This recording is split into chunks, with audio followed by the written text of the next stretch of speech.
Okay, Abhijit, you can share your screen. Yes, yes.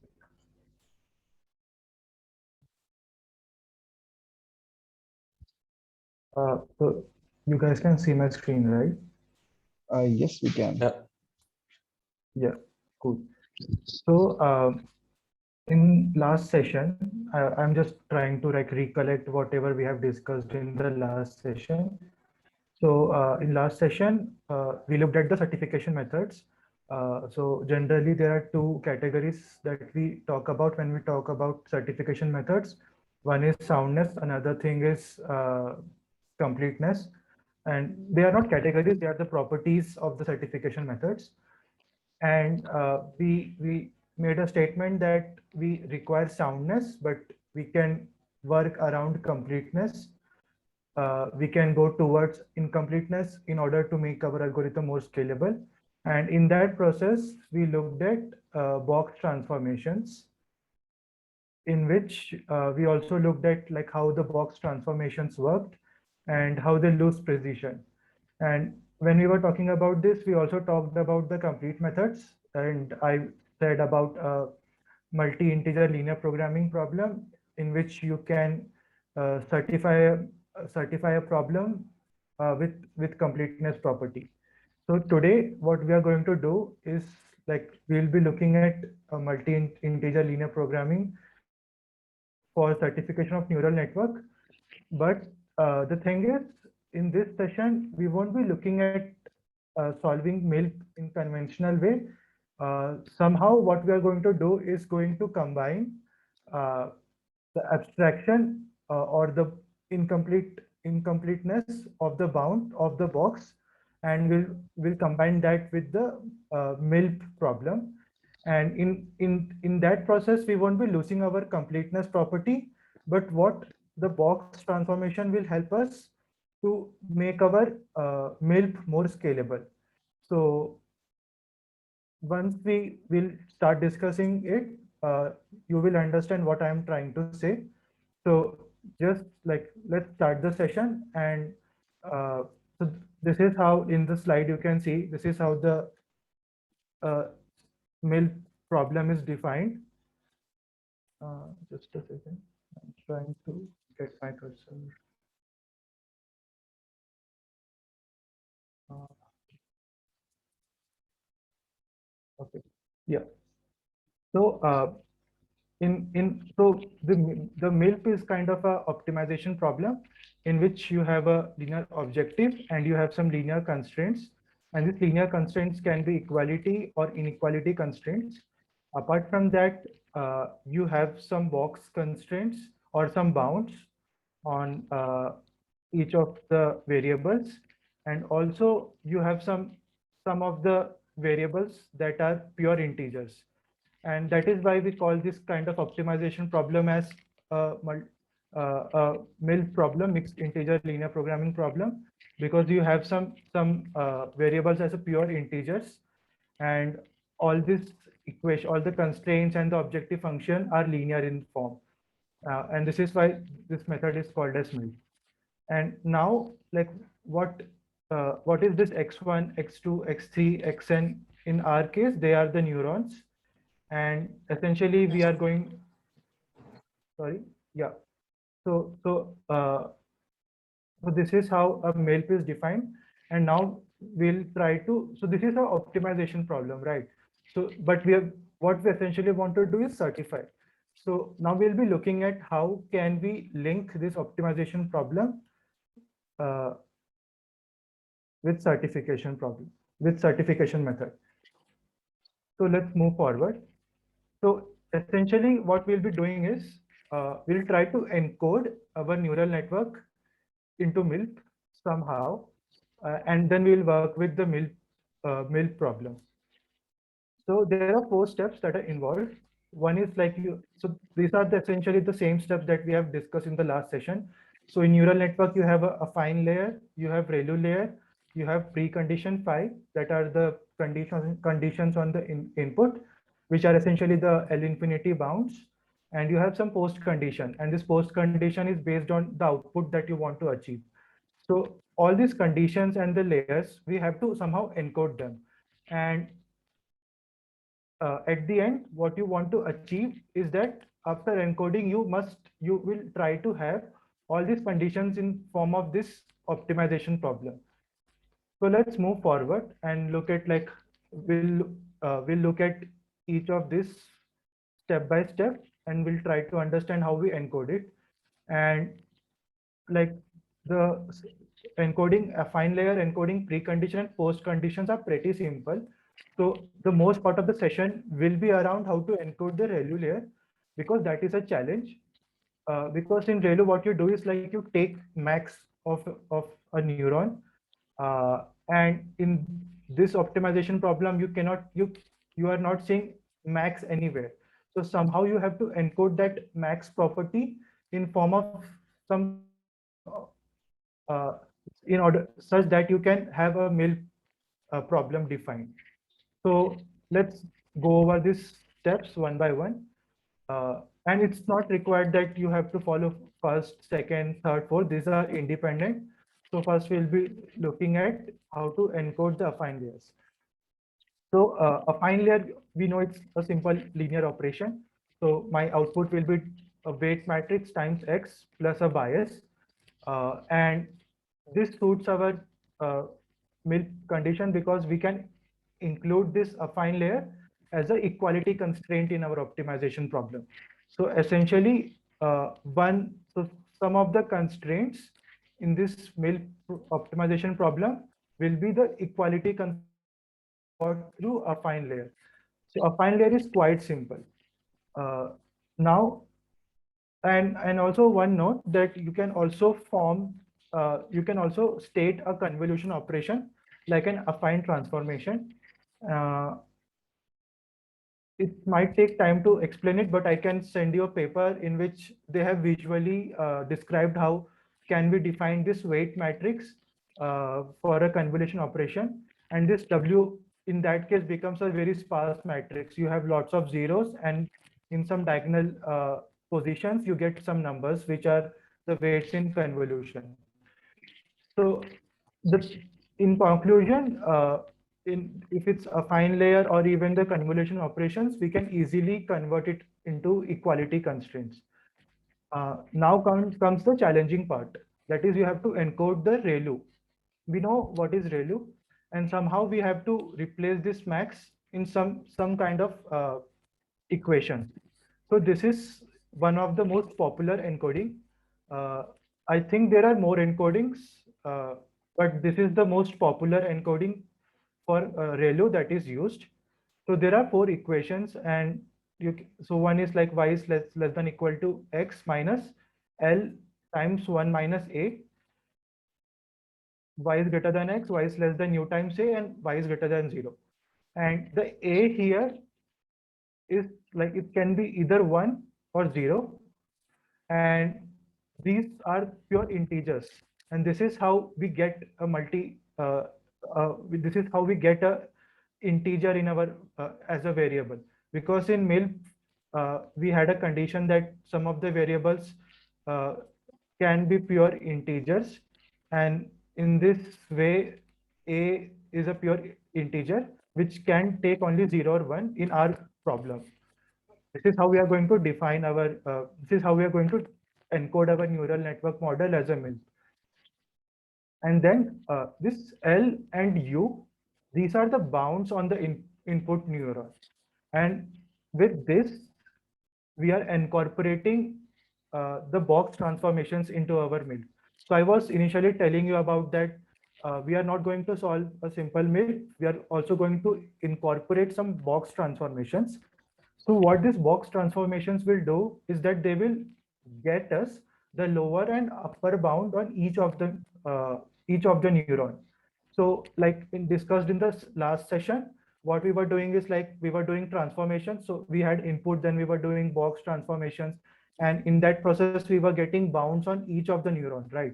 So essentially, we'll do that before solving MIL.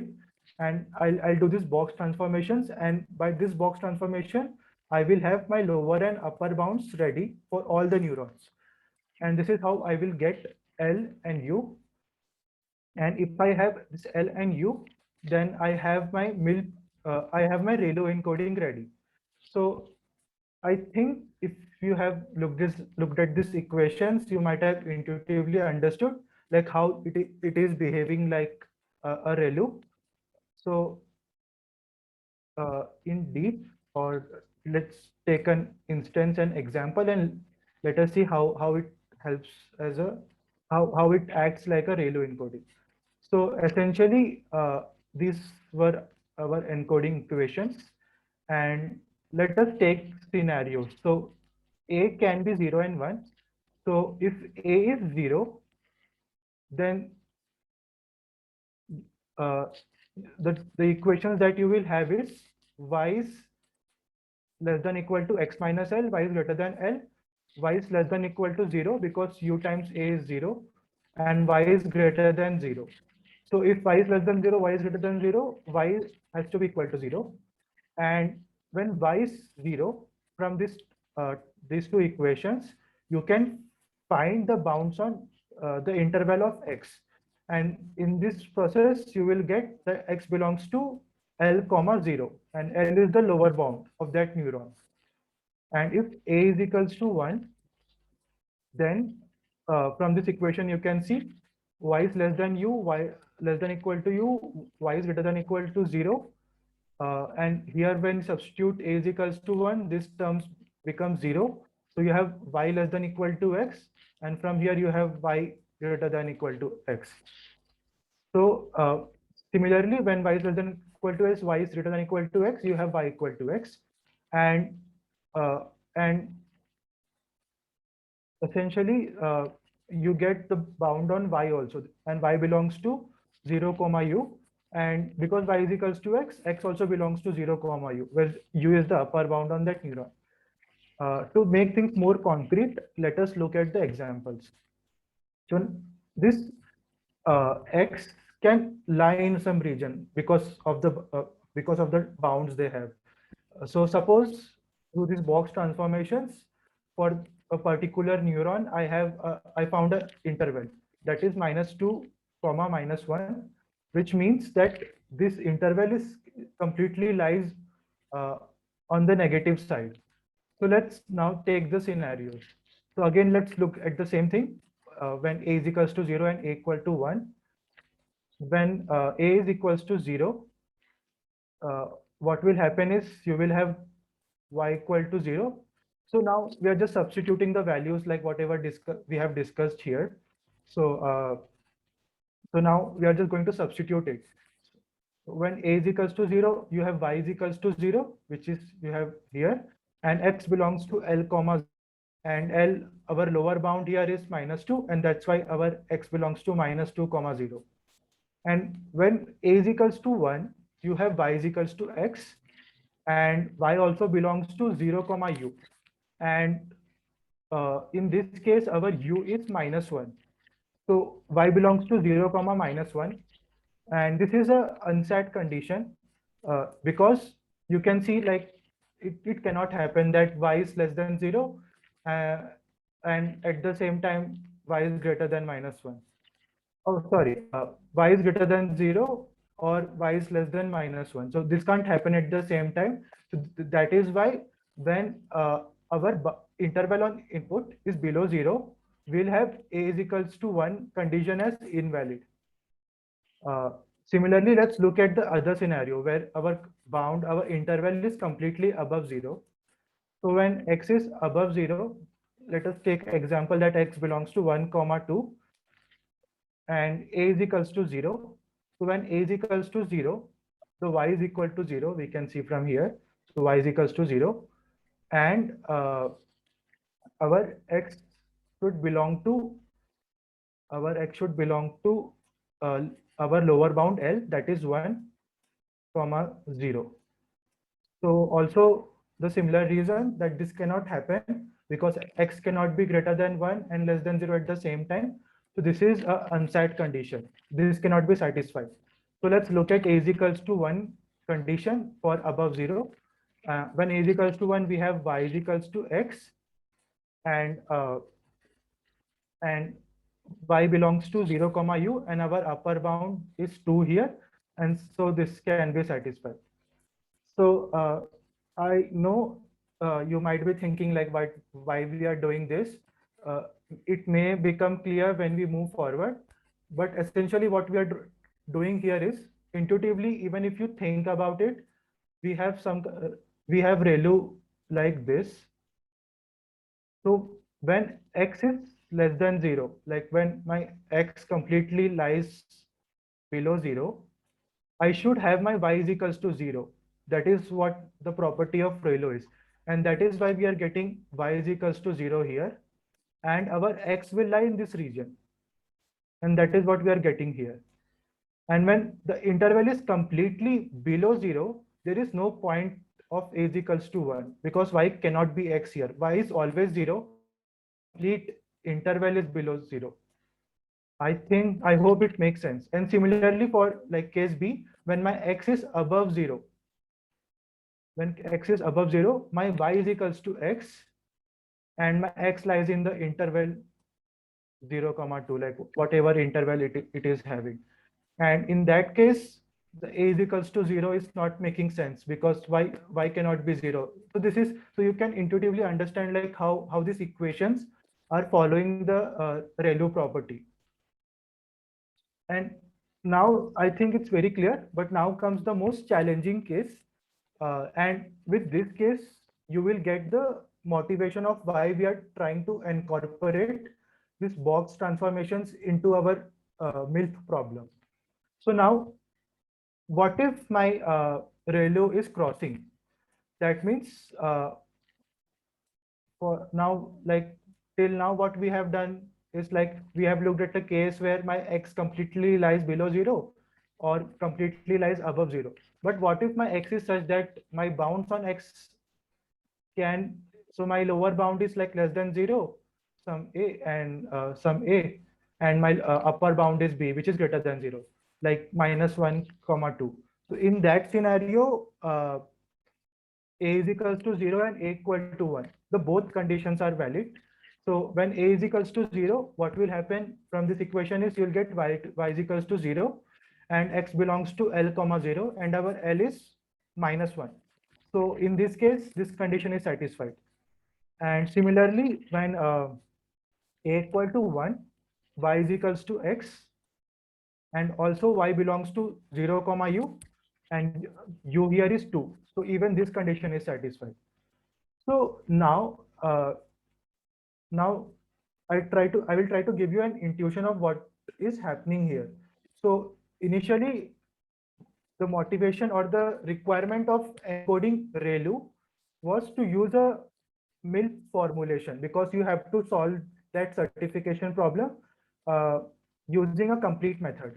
In order to use a complete method, you want to encode ReLU in a form that you can incorporate ReLU into that optimization problem because we cannot directly use a max term there. And that is why we kind of made these equations like this. And once we have these equations, we found here like how it behaves. Like what if my x is what if I have a crossing ReLU? What if my x is completely above 0? What if my x is completely below 0? So now what is happening here is, if you think about it, for crossing case, for each neuron, you have two instances, right? So if I have like k neurons and each neuron will have two instances, then there will be many instances. There will be 2 cross 2 raised to k instances. And so this is a challenge because essentially when you are having more instances, so when you are having this instance, what essentially you are doing is you are including this as a constraint in the optimization problem. And essentially when you have the crossing ReLU, each neuron gives rise to two instances of ReLU encoding, and these two instances in terms like these two instances increases the number of constraints that we will be having in optimization problem. And this will become a challenge because after a limit, what if like essentially we all know like our neural networks are deep and we have lots of neurons. So if all the neurons have this kind of crossing behavior, then I will have many instances that will be created. and this will cause problem because the uh, the MILF problem cannot solve so many problems. So essentially, this mixed integer linear programming problems are like a well-defined set of optimization problems, and you already have a lot of state-of-art solvers for solving them. So because these are not new, this optimization problem is not new. People have designed state-of-art solvers for solving them, like Gurobi. So if you use that solver, you can solve this optimization problem. So essentially, you have some objective function, and you are forming the constraints here by defining like this, and you will give all these constraints to that optimization problem. So if you are having more instances, you will be giving more constraint, and after some time, it might not be able to solve it. So that is why crossing case is not good. And so one thing that I want you to understand here is when a complete method with box transformations, what is more important is that how many crossing, uh, how many neurons that you have has a crossing behavior. Because if my neurons are completely below or completely above, they just give rise to one of the instance. So that is not a problem.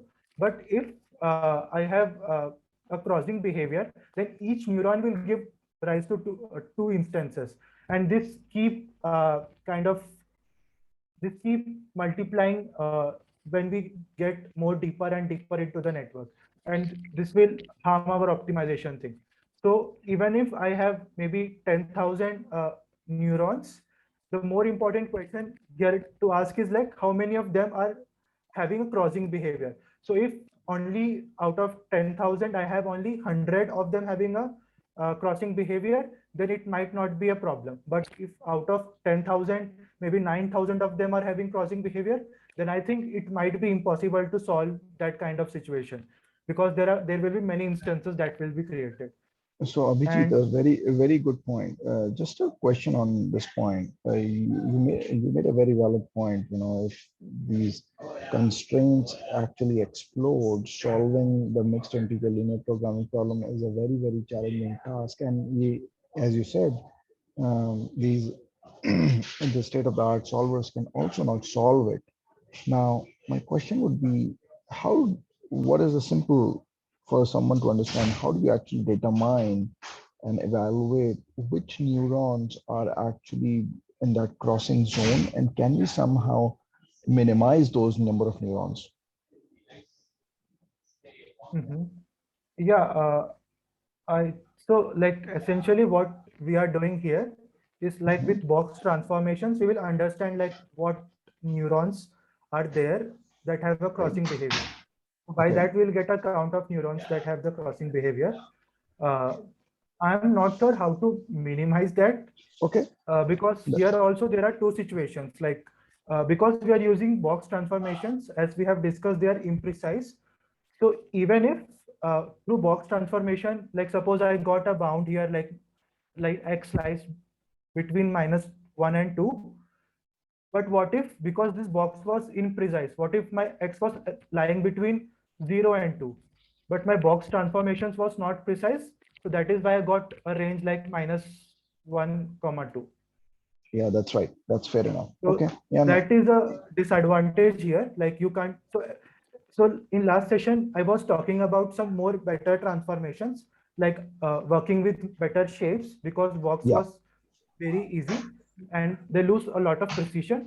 So when you use box, what will happen is that because of precision issues, you might find that there are maybe more crossing ReLUs. But if you use a better transformation, uh, like better shape, abstract interpretation, then you will definitely reduce the crossing ReLUs that you have. that's right. But And if that's what I was trying to comment, that basically it is determined by the transformation that you're using. And sometimes coming up with that good transformation is a hard part in itself. And the box transformation is a simple one. So it's kind of intuitive to use that one. right, No, and good. Yeah, that is why this MILF complete method just after box, because in the lecture also, because all these instances are easy to understand with respect to intervals that are the box constraints, but when it goes to like more abstract regions, it's more difficult to explain and understand. So all these things can be done with the other regions also, like more abstract and more precise regions also, but then it's difficult to understand and visualize. So this gives us a better intuition of how and why this will work.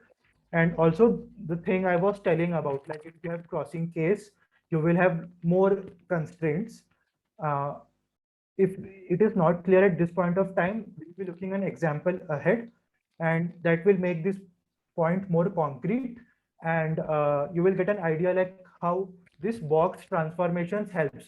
Because when people were started when people started verifying the neural networks with complete methods by using simple MILF, uh, what they were facing is like they were facing many instances, they were facing many constraints that were there, and that is what after a limit they were not able to solve the optimization problem. But when you're using box transformation, at least for some neurons, you will get you will get the bound such that understanding like some of the neurons are completely above zero and some of the neurons are completely below zero, and for them you don't have to make this instance. But if you are not using a box transformation, you will not even understand that whether I should take a is equals to 0 in this case. So in normal conventional case, I'll just have this as a constraint in my optimization problem, and I'll just solve the optimization problem. But when I'm using a box transformation, I'll check if my uh, neuron is completely below 0. I'll just neglect this instance. I'll just consider this one instance. And in that way, I am reducing the number of constraints that I will have in my final optimization problem. So I think this gives an intuition of why we need box transformation in complete. So essentially, even now, this whole process is complete.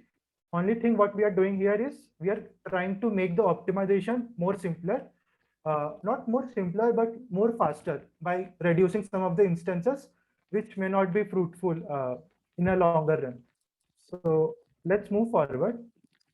So now you understood how to encode ReLU as well as affine layers. And this is how you encode a precondition. So preconditions are essentially the L infinity bounds, which are the intervals. And what you can do is like you can have a box kind of constraints for this precondition. And I think this is like self-explanatory. So for each neuron, you have some epsilon interval, and you will have some bound constraint for each of the input that you have. So for each for input layer for the precondition, we can include that as a bound constraints in our optimization problem of MILF. And for post condition, what we are going to do is like what we need in post condition is that we want, like if suppose the correct label is 0, then the interval or the O0, like the output 0 should always be greater than output 1. So that is what we have, that is what we want to prove. So what we will do is that we will somehow introduce a, so what we will do is like we will define our objective function of our optimization problem, which will be O0 minus O1, and we will be minimizing this objective function. So now you got an objective function through post condition, you got some constraints through affine and ReLU encodings, and you got some bound constraints through the precondition. And also you, in the process of ReLU encoding, you found that the A variable that we have, that only take the integer value. This encoding, you can now understand like we kind of have a MILF optimization problem ready. And what we'll try to do is we'll try to minimize this optimization problem. So let us suppose the MILF reaches a solution, and if we get O1 is less than O0 is less than O1. So, or we can say if we get O0 minus O1 is less than 0, then the verification will fail, because essentially, even though I minimize it, I always want my O0 to be always greater than O1. So that is, even though I minimize it, I always want this quantity to be greater than 0. And if if suppose after the minimization I reach a solution and this comes out to, then I can say that the verification the verification is successful, and and it's a certified thing. So this is how this will work. And yeah, this is what I was trying to explain. So in this is the generic MILF problem, and this is our encoding. So the optimization problem will be our post condition. The constraints will be like from our encoding of affine and ReLU. Our precondition gives us the bound yes, our p yes. So there are two bound constraints. So our precondition gives us a bound constraints, that is the bounds on the input. And apart from that, I also have bounds on each of the neuron, right? Because what I did was like I pre-computed the box bounds on each of the neurons. So I have the bounds on the neurons in each layer. So in that way, I have two types of bound constraints, and then I have some restricted integer variables. So this is how we have defined our optimization problem. And now let us look at like let us take an example and let us look how this works. And for that, we'll again go back to the example that we have taken in last class, in last session. So what we did in last session was first we took some bounds on x1 and x2, and we found that the O1 was always greater than O0 was always greater than O1. But then so earlier the bounds were very less, like 0 to 0.3 and 0.1 to 0.4, something like that.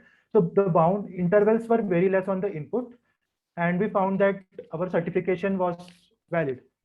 But when we increased our bounds, like when we made our bounds from 0 to 0.6 and for x2 from 0.1 to 0.7, we found that our verification is, we can't verify because of the imprecise nature of the box transformations.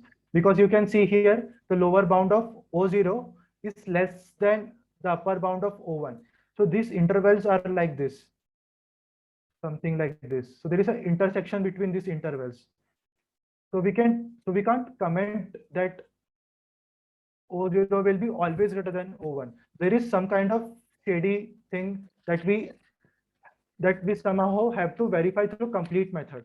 And now we will look at like how the MILF will help us to understand that whether this is due to the imprecise nature of the box transformation, or in reality we can't verify, like we can't verify the method. So let us look at the example, and now it will be more clear. So what I'll be doing is like I'll be taking all the affine and ReLU relations from this example, and I'll have written it here. So the affine relations are x3 for x3 and x4. So for x3 you can see here x3 is x1 plus x2, and for x4 I have x1 minus x2. So yeah, so this is what I have here. And the other affine layer is this. So O0 is x5 plus x6 plus 0.5. So O0 is x5 plus x6 plus 0.5. And similarly, O1 is x5 minus x6 minus 0.5. So similarly, we are taking all these things from that example. Similarly, like we are taking the input bounds. X1 is 0 to 0.6, x2 is 0.1 to 0.7, which is as it is here. And this is how we constructed the box bounds. And this bounds we have discussed in the last session, like how we did box transformation and computed this bounds on each of the neurons, x3, x4, x5, x6. These are the bounds on x3, x4, x5, x6. And now we have also the two ReLU, which are the ReLU on x3 and x4. So x5 will be the max of 0, x3, and x6 will be the max of 0, x4. So ReLUs that I will be having. But now for the MILF instance, as we have discussed, we'll try to have a ReLU encoding for that. So now for this particular example, I have my MILF optimization problem ready. So now let us look at like how can we solve it, and we will do it manually. But essentially, this can be done by solvers, and because these are very small networks, so we can like do it manually. But like even if it increases a bit, like then it nearly becomes very tedious to even work on that manually. So let's take a look at how this works. So let us first look at the ReLU encoding for x5. So first, let us take a case where a5, because there are two instances, right? a5 can be 0 or a5 can be 1. So let us take a case where a5 is equals to 0. And x5 is max of 0, x3. So now we have to look at what kind of bounds that I have on x3. So for x3, my bound is completely above 0. You can see here. So when it is completely above 0, I think I have to go back. So when it is completely above 0, our a is equals to 0 condition is unsatisfied. And the only thing that we are interested in, a is equals to 1. So, so this is what is explained here, because the a5 is equals to 0 is the invalid or infeasible LP instance of MILF.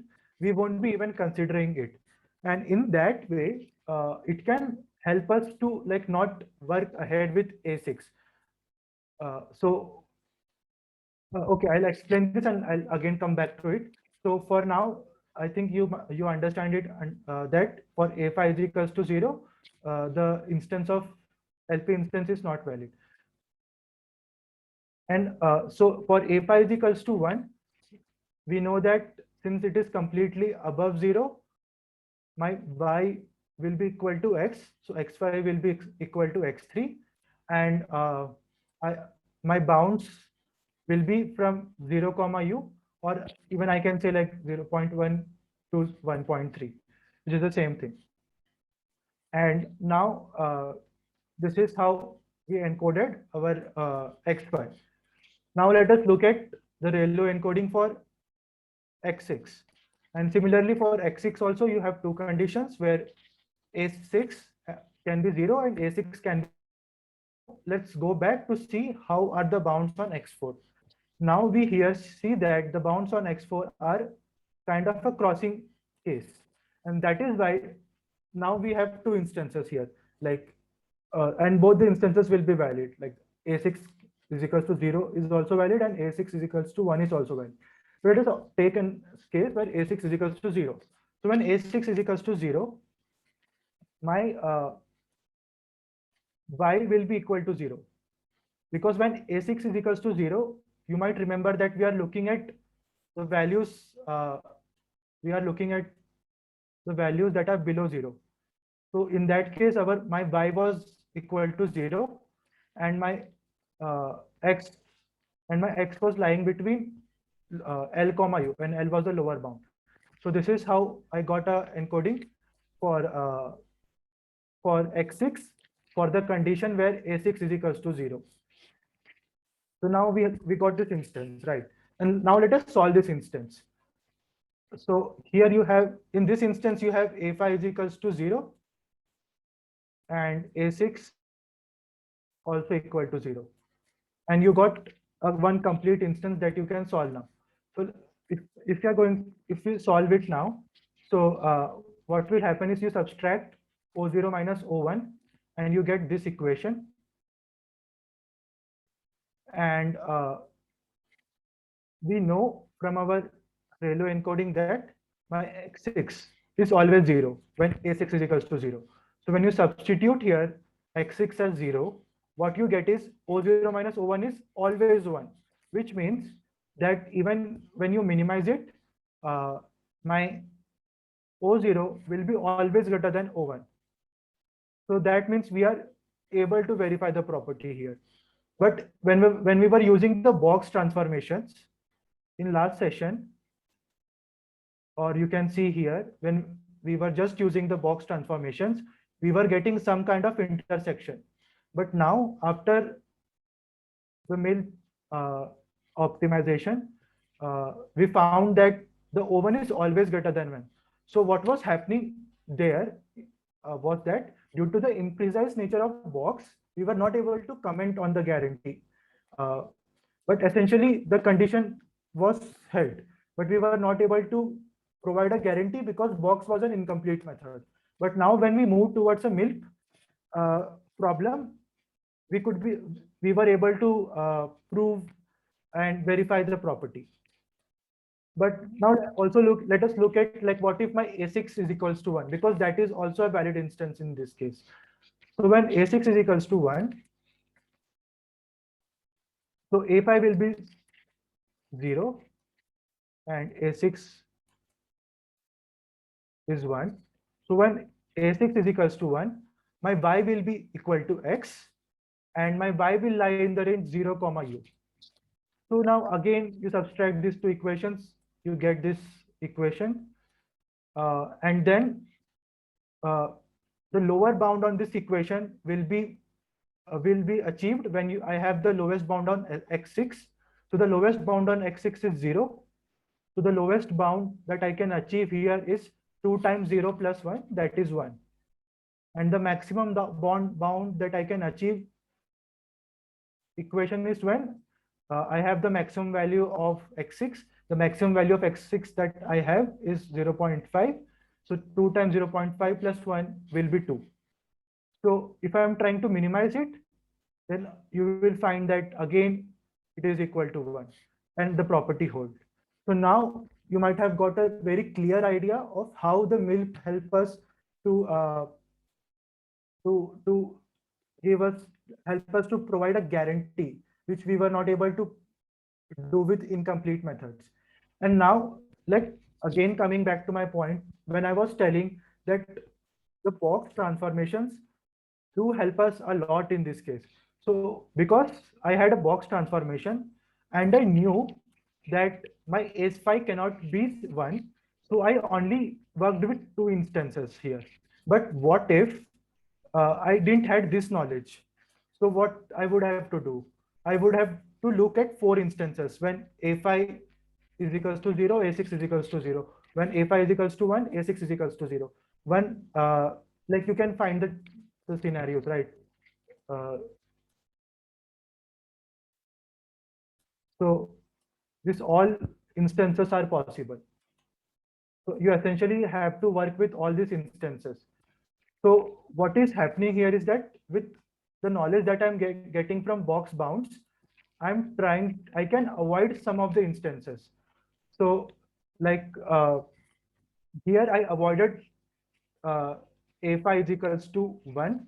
And when I avoided A5 is equals to 1, I didn't even have to look at this instance. And so I just have to work with 2 instances, and this makes the problem easier. So what if my x4 was also like maybe above 0 or completely below 0? In that case, the A6 also, like for A6 also, I might have had only one value as valid, whether it is 0 or 1. So in that case, I just had one instance, right? So it can be A5 is equals to 0 and A6 is equals to 0 or 1. Like, so in that case, I'll just have one instance. So in this way, you can see like how box bounds help us to like reduce the instances that you will have in this optimization problem. This is how the MIL works in this scenario. I know you might need some time to look at it. Yeah. Please find, yeah, if you have any queries, you can ask. I think No, that's it for this uh, lecture. no, good job, Abhijit. I think it was very, very well explained. I know it was a little, I think for somebody who's seeing for the first time, they might need some time to absorb it. And, I think one has to run through all of these steps by their hand once to really Right. understand. But to be honest, I think you did a fantastic job in explaining.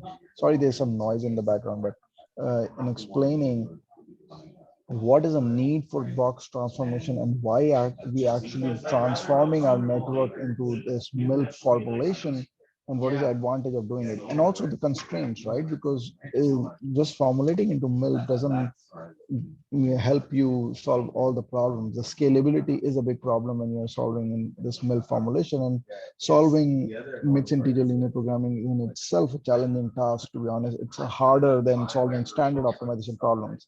And so, what I would, yeah, I think it's a fantastic lecture that you gave. And I would say people can think on two lines. One is, one way for certifying is you have to transform, or you have to abstract and model your network into a problem definition that you can solve. For example, in this case, they were using mixed integer linear programming as a milk optimization problems as their way to address the problem that they're trying to solve for certification.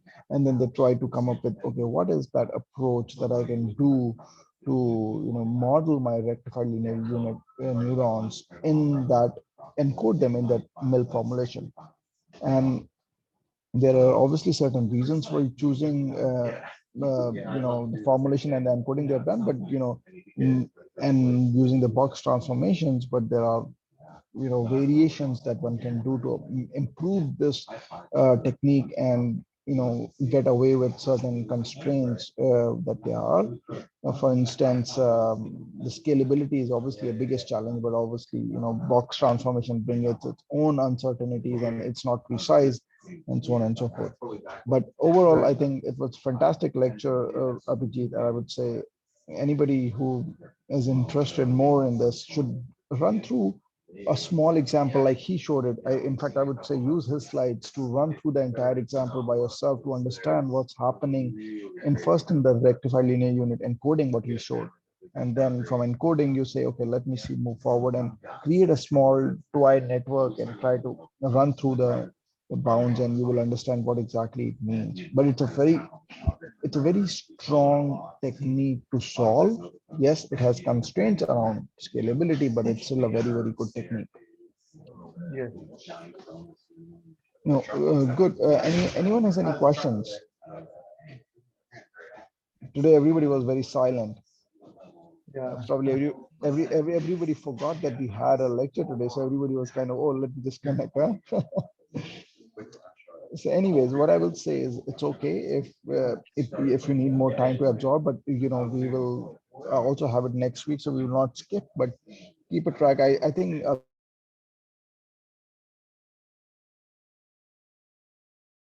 else, right? I'm thinking in terms of the course, how many lectures do you think we need more? So I think this was fifth The or fourth, sixth lecture. fifth, yeah, exactly. Fifth You lecture. are sixth lecture approximately, right? And there were like 12 or 13 of those. Yeah, there are 12 or 13.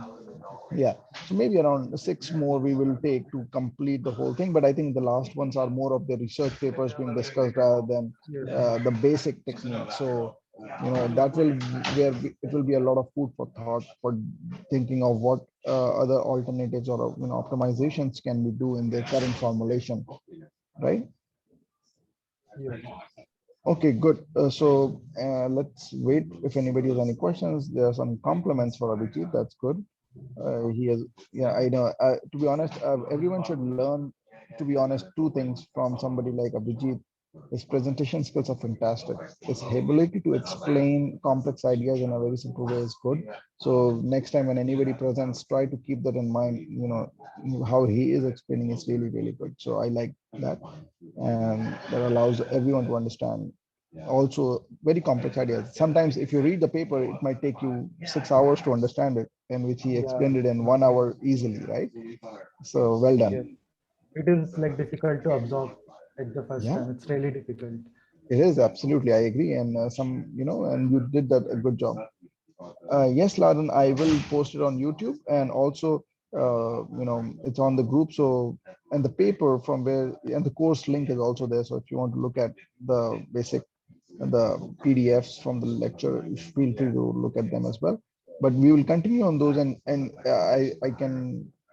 So you guys can probably think of where I'm going from this. Is eventually I want all of you to start thinking of this and how can you use it in your research and these ideas from your research, and how it may be totally different, but the underlying notion of encoding and transforming your problem into a different formalism is critical.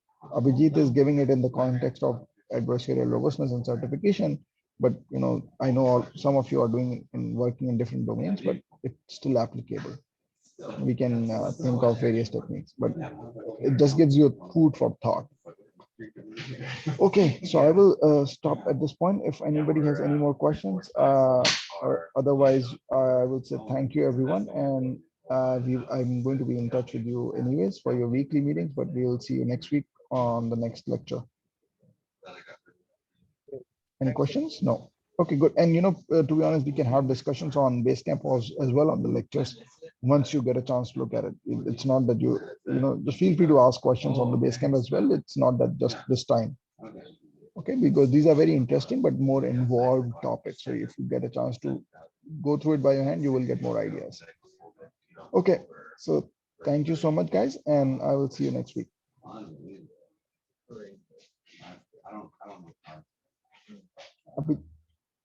Okay.